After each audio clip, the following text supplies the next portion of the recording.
Сәлеметсіңдер ме балалар? Қазір бізде қазақ тілі сабағы. Біз сіздермен сабағымызды бастаймыз. Бүгінгі сабағымыздың тақырыбы сан, есім. Мақсатымыз сөз таптарын ажырату, күнделікті өмірде кездесетін жағдаяттарға байланысты өзара сұхбаттасу, дереккөздерден мәліметті табу жолын анықтап, тақырып бойынша мәліметті іріктеу. Ең алдымен біз өзіміз өтіп жатқан сан, есім туралы не білеміз, алдымен есімізге түсіріп алайық. Ол үшін мына бейнефильмге мұқият назар аударыңдар.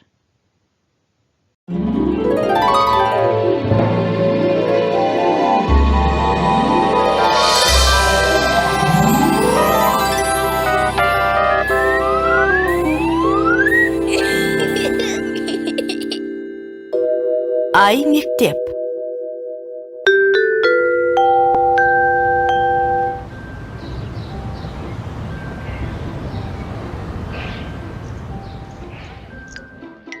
Дана, мынау сенің нөмірің.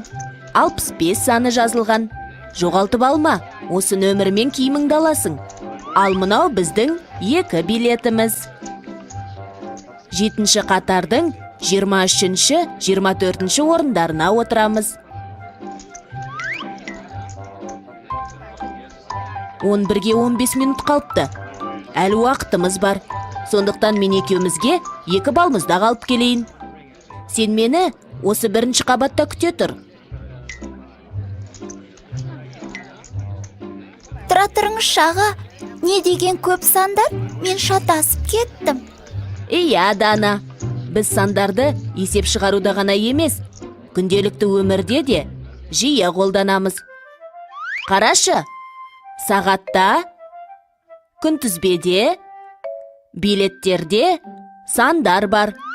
Сен жасыңды, бойыңды, салмағыңды айтқанда да сандарды қолданасың.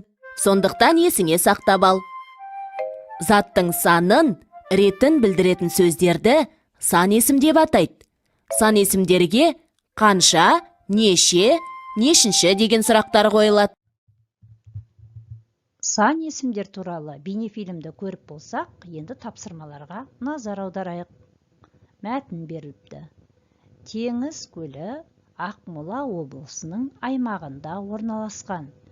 Көлге Сарыарқадан басталатын Нұра өзені келіп құйылады. Тереңдігі 3 метр. Теңіз көлінде 60-қа жуық кішігірім аралдар бар.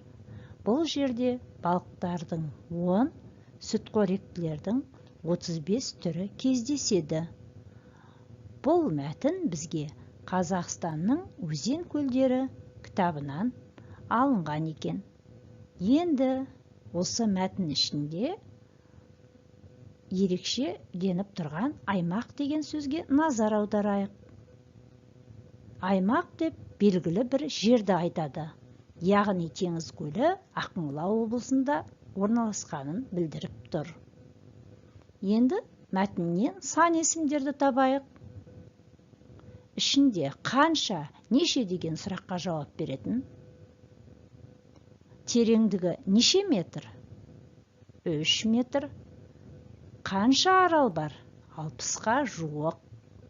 Балықтардың қанша түрі бар? 10 түрі.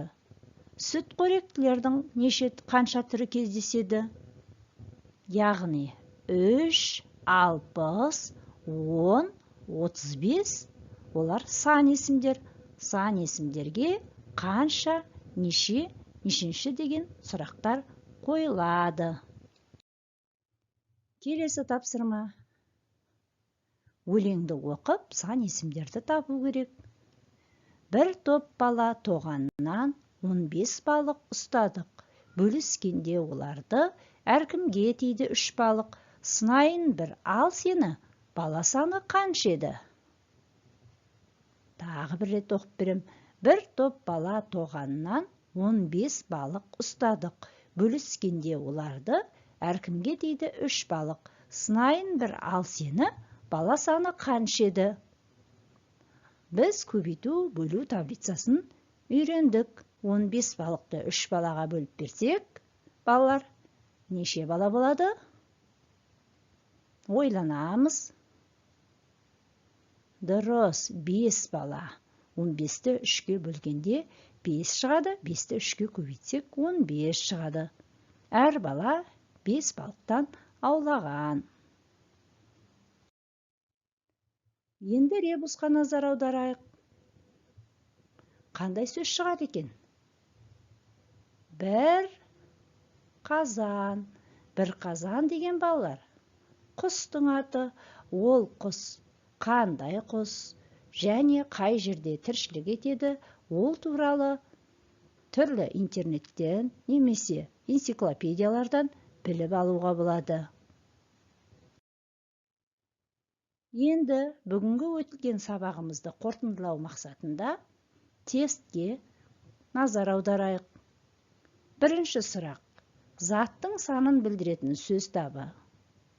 А. Зат есім, Ә. Сын есім, Б. Сан есім. Екінші сұрақ. Сан есімнің сұрақтарын белгіле. А. Қандай, қай, Ә. Қанша, неше, нешінші, Б. Не істеді, қайтты. Үшінші сұрақ. Сан есімді тап. А. Сана, оқы, Ә. 20, 300, Б. Биыл, былтыр. Мен сендерді тест жауаптарын дұрыс табатындарыңа сенемін. Үйге тапсырма. 28-ші жаттығу 106-шы бет. Өлеңді көшіріп жазып, сан есімді тауып, астын сызу. 29-ші жаттығу 107-ші бет. Өз өлкеңде, өзіміздің туған өлкемізде не барын жазу, толықтыру. Ол үшін үлкендердің көмегіне жүгінуге болады. Ал балалар, осымен сабағымыз аяқталды. Қош сау болыңдар.